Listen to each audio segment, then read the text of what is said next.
as I was really sort of going through my own process of understanding the relationship between the governed and the governing, and how we correct when the system goes a little bit too far, when there's overreach, when there's abuse that everyone knows about, but we seem to have difficulty resisting. I was done reading what I thought might be a hoax, because the first document, especially, was pretty extreme. It was an FBI file that advised agents to enhance paranoia and to behave in such a way that everybody would think there was an FBI agent behind their mailbox. Ed, first of all, I speak for millions of Americans when I tell you how grateful we are for your courageous and highly patriotic act that allows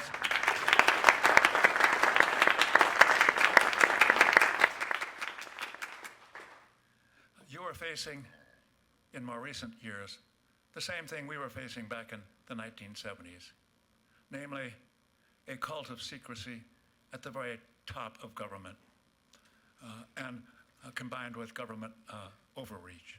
I was very frustrated. I was enraged to learn about the lies that we were being told about the war. You gotta be careful when she gets angry. So it was a time, and I like to say that we learned our burglary skills from nuns and priests, by the way. We came to the realization that we really had to take a different type of action to bring to light what had been going on in secret. I had trained as a locksmith in order to make a better contribution to the draft board raid movement, and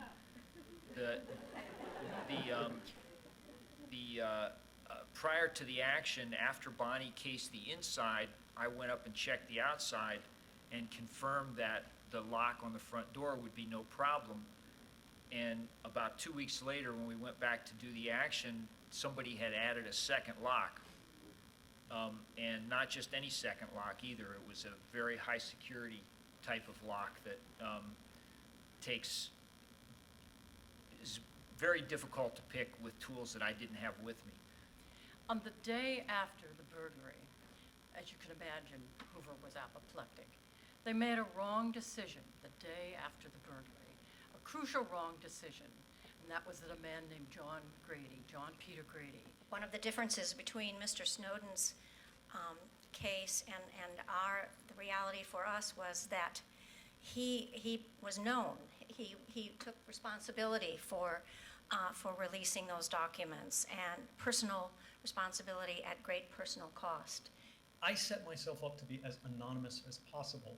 Even the journalists I was working with at the time I was working with them didn't know my identity until they basically sat down with me in that hotel room. They didn't know who I was.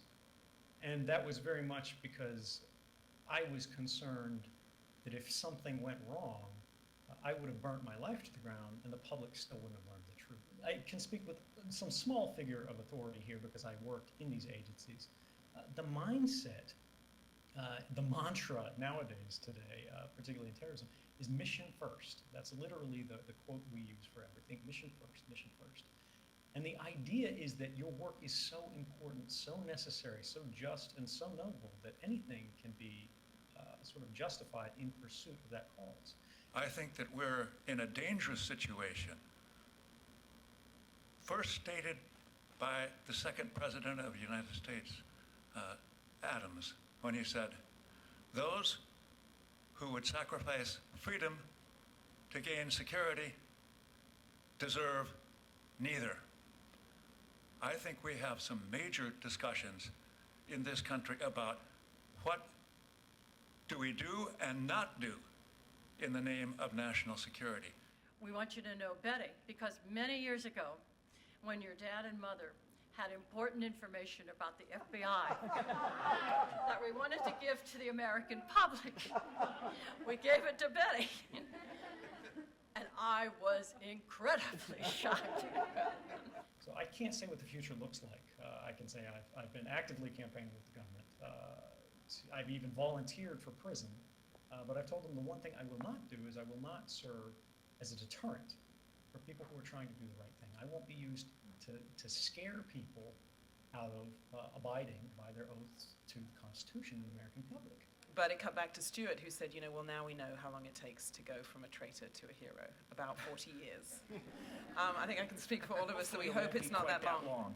To me, you are my hero of courage and patriotism and getting to us, the people, the sovereigns of this country, the information we need in order to exercise our rights as citizens, to tell Washington what Washington can do, but also to tell Washington what Washington cannot do, because that violates our constitutional freedoms.